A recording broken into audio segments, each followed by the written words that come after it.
The nation mourns late President and statesman President Muhammadu Buhari, with tributes coming in from far and near for the late leader. This will be our focus today on Panorama. Thank you for joining us. I'm Ruth Aguilera.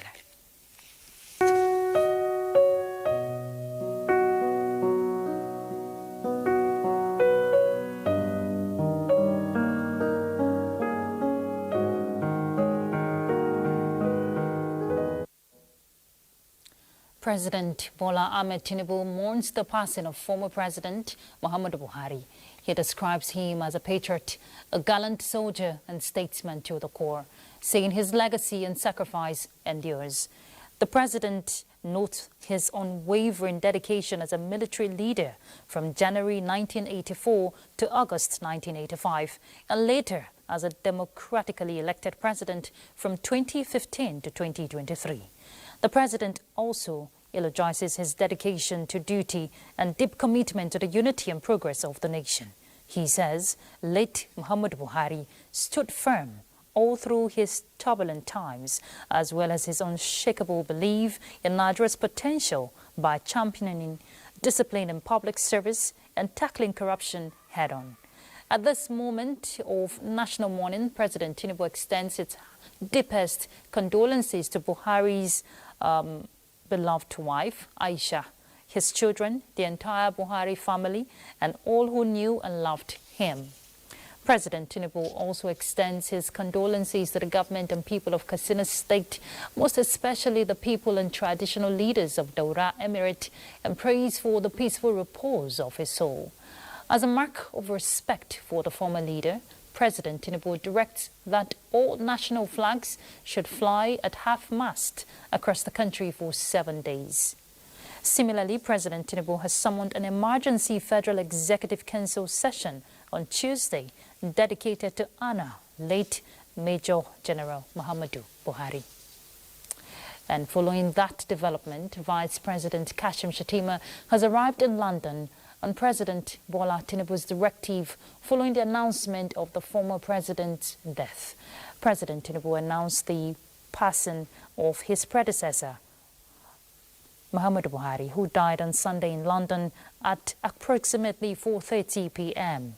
President Tinubu directed Vice President Kashim Shettima and Chief of Staff to the President, Femi Gbajabiamila, to proceed to the United Kingdom to accompany President Muhammadu Buhari's body back to Nigeria. We have in the studio Mr. Osita Okechukwu, a former Director General of Voice of Nigeria, who will bring his wealth of experience in government and communication and public affairs. We want to look at the legacy of the former president who just passed on. Thank you very much for joining us, Mr. Okechukwu. Good afternoon. Good afternoon to you. It's a very sad time for the country, but of course a man that has been described with kind words, a patriot, a Democrat. How would you characterize late President Buhari's leadership style? What lessons can future leaders learn from his experiences if we're looking at his time during the military era and of course in the civilian times? It is a sad note that we mourn President Muhammadu Buhari, and we extend our condolences to the immediate family, Her Excellency Aisha Buhari and the kids, and Nigerians in general, that we lost an elder statesman, a patriot, a convert Democrat, an officer gentleman, a crusader of the anti-graft war, and a believer in our dear country, who places the proletariat or the talakawas in all his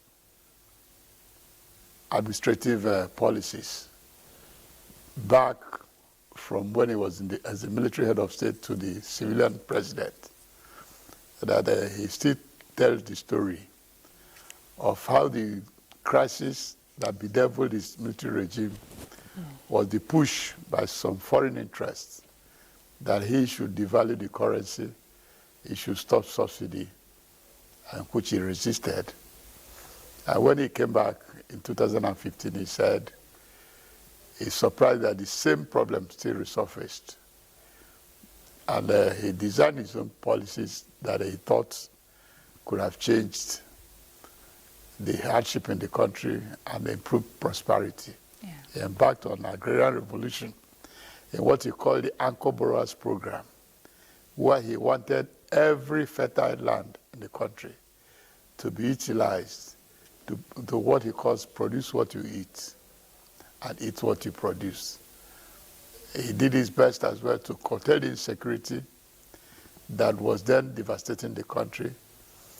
And to the extent that those bombing of UN headquarters in Abuja and the police headquarters, at least to a greater extent, he stopped those infractions of the insurgents and minimized even the local government they controlled in parts of the country. So he devoted his attention to defending the common man.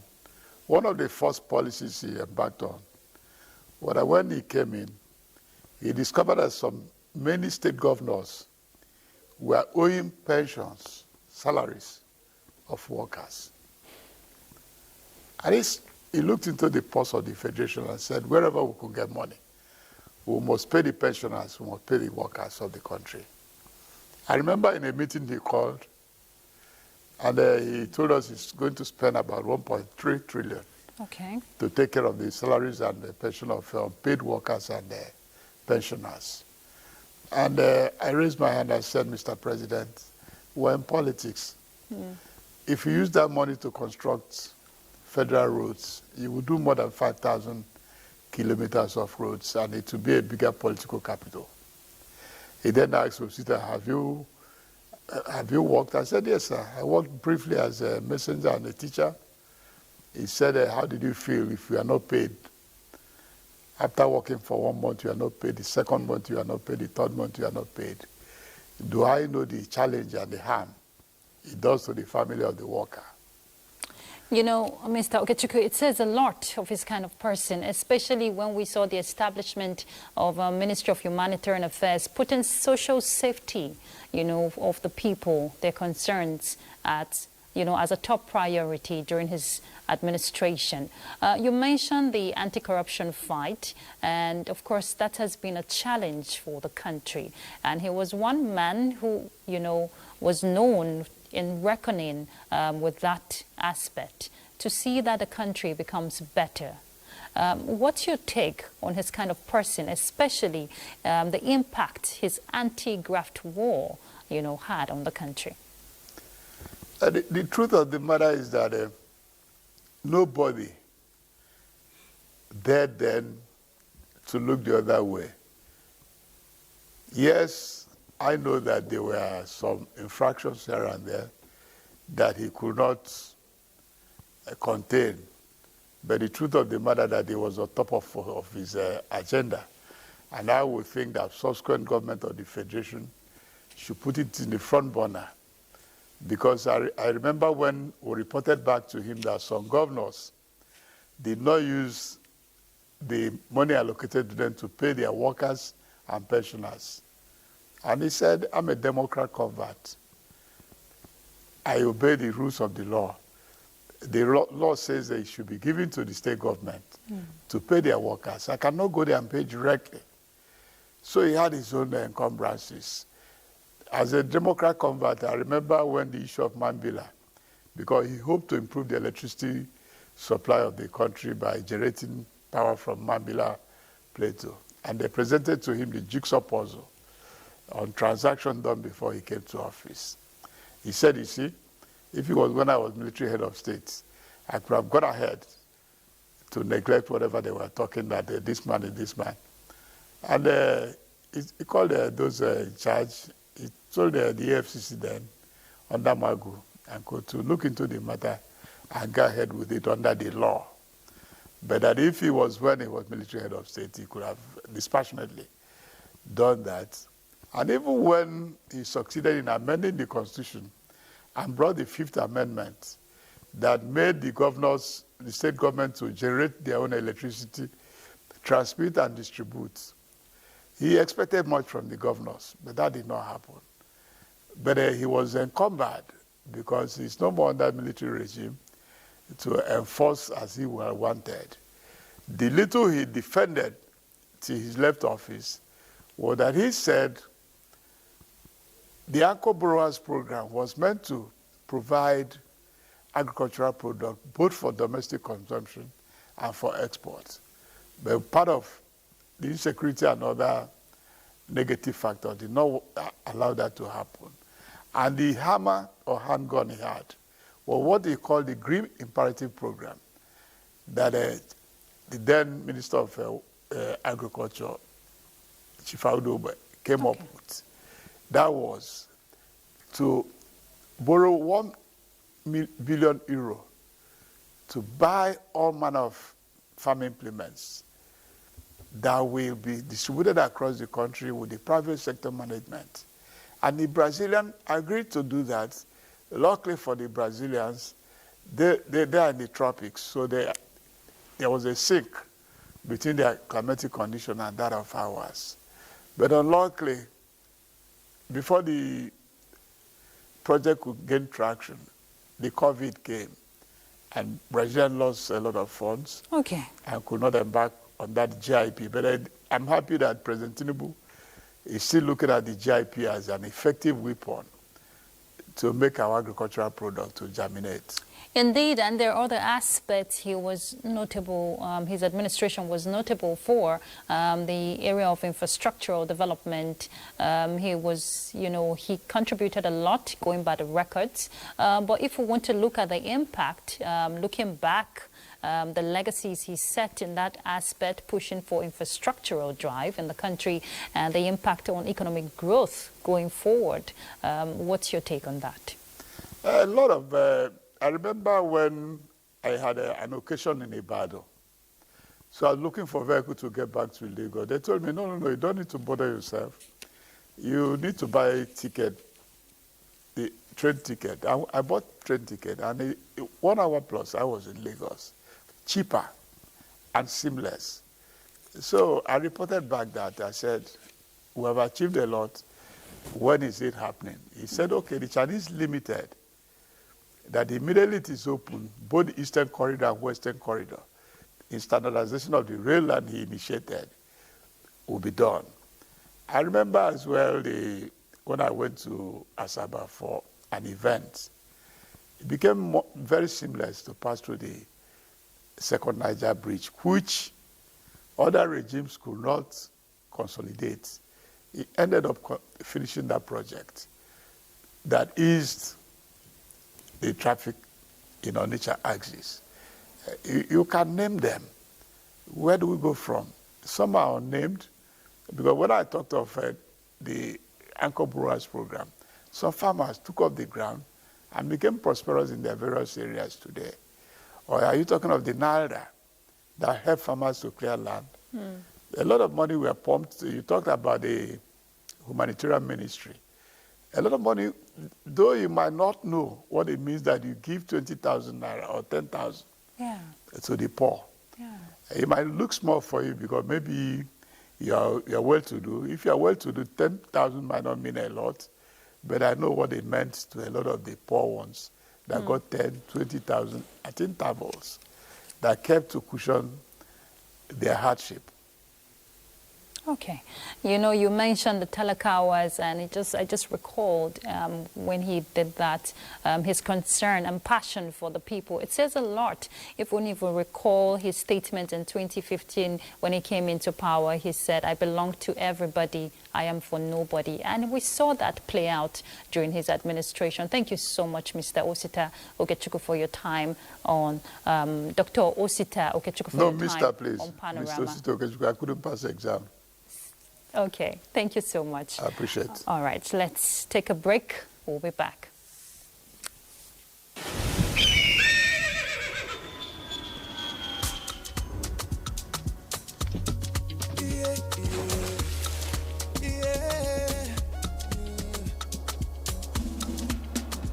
From the Atlantic across the savannah to the Sahara, we rise, a land of the free, we know they tire. We dream great, our spirit is undying. Resilient, rooted like palm tree. We sway in colors, we stand in deeper.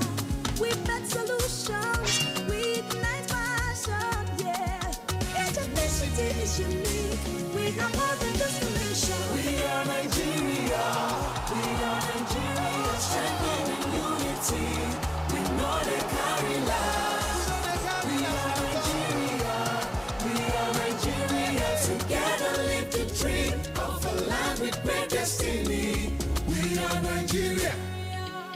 I am the real Nigerian. Brought to you by the National Orientation Agency, NOA.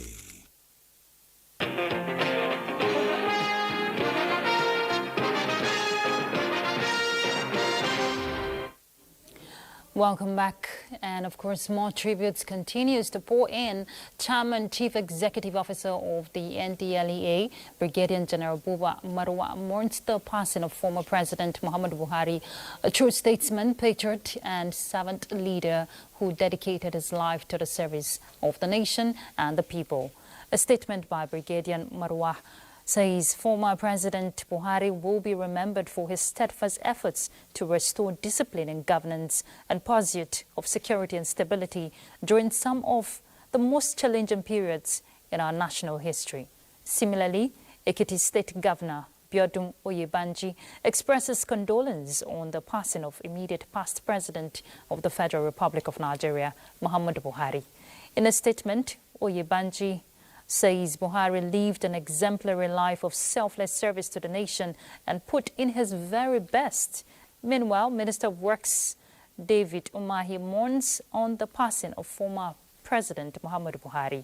He describes the late leader as a disciplined politician and a leader with profound integrity and sense of frugality, who loved and served his country with unwavering dedication and who left positive footprints in his service to the nation.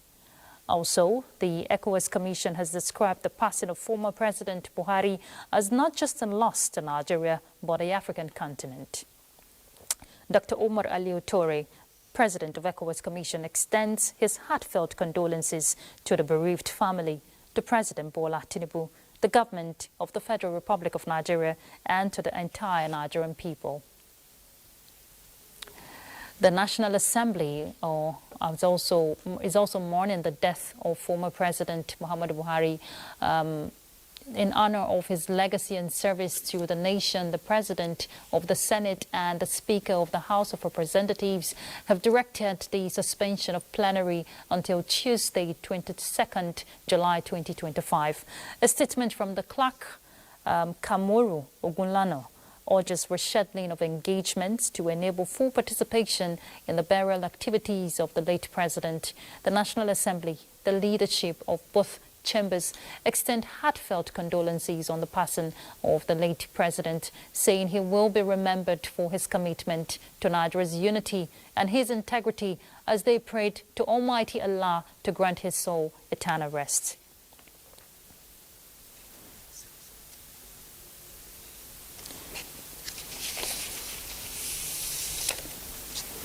As tributes continue to pour in for former President Muhammadu Buhari, more Nigerians react to his positive contributions to the nation's development, while a cross-section of them spoke with NTA News.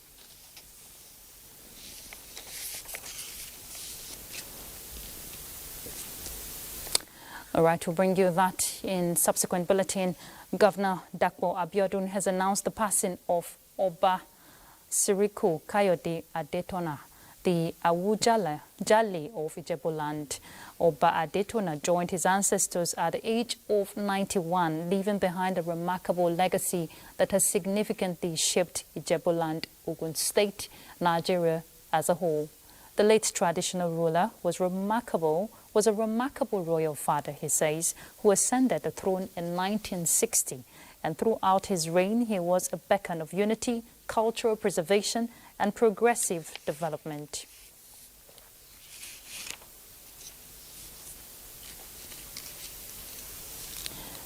In other news, in a convergence of faith, culture and advocacy, the 4th edition of the Catholic Congress of the original inhabitants of the Federal Capital Territory has brought to the fore issues of identity, inclusion and empowerment initiated by the Catholic Archbishop of Abuja, Most Reverend Ignatius K. Gama. The Congress serves as a platform for mass celebration, dialogue and a renewed commitment to the well-being of the indigenous communities of the FCT. Onotu Yakubu reports.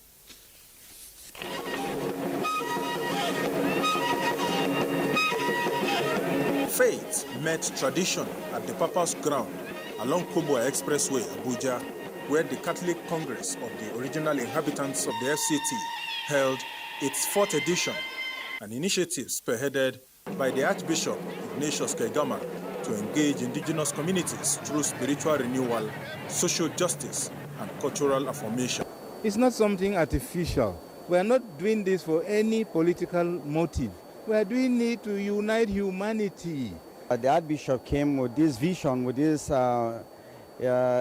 concept that the church should move a little bit closer to the people. The event came alive with captivating cultural displays.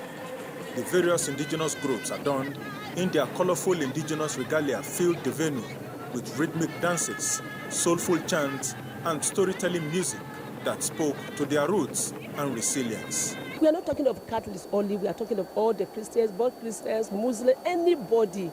It's to remove discrimination. We see ourselves as one, whether Igbo, Yoruba, Bagi. And he has said it. He said we should not forsake the little beginning. Definitely, time will come that every tribe in Nigeria will come together under one. As the mass ended and the dances slowed, the message remained clear. Recognition, respect, and representation matter. Onotu Yakubu, NTA News.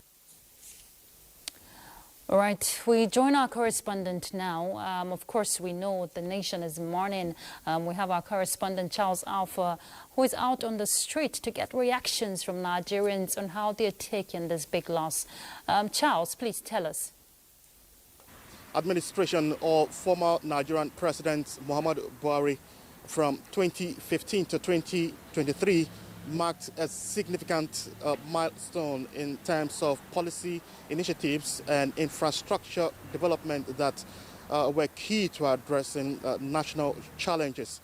And when he came on board in 2015, one of the major cornerstones of his policies were the fight against the insurgency, tackling insecurity, and also procurement of major military equipment that, we all saw contributed to the major achievement that were recorded under the military against the insurgents that we have faced over the years in the northeast. And it's not just what he has been able to do when he came up in 2015. Notable among what he also did was the revival of the railway lines. We remember the construction of the 156-kilometer standard gauge rail line from Lagos to Ibadan, and other transport network development that he he established and restructured during this time. We know about the Itakpe Warri rail line. We know about the Kaduna Abuja rail line, and so many road construction that he did while he was still alive. And that was not just what he did during his time. Late Muhammadu Buhari was also known for encouraging Nigerians to take up responsibilities in the international stage.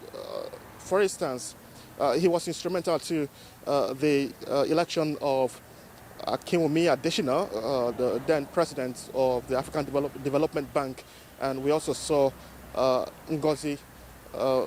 We also saw Ngozi Okonjo-Iweala, the DG, the World Trade Organization. These and many more were some of the things he did to put Nigeria out there in the global space. And Also, part of the things that we can remember, from the president was the passing of the PIA, the Petroleum Industrial Act bill, which was signed into law under his watch, and all of that were targeted towards restructuring the oil and gas sector. One thing that touched me was the fact that he said that he was human, just like we all are. If he had stepped on any toes, if he had hurt anyone, he begged for forgiveness, he begged for pardon, and this goes to show the kind of leadership we had in late President Muhammad Buhari, and not to talk about his MSMEs program, the alleviation of poverty, the empowerment of youth, and all of those things that he did were things that I know will continue to linger in the hearts of many Nigerians who find him dear to their heart. Thank you very much, Charles Alpha, for that. A man who advocated for institutional reforms and forged global alliances. A true soldier and a Democrat. He will be remembered for a lot of legacies he has left behind. But of course, the lessons are there to be learned from. We'll continue to do our bit here. And for us as a nation, may God bless the Federal Republic of Nigeria. And that's Panorama. I'm Ruth Aguwele.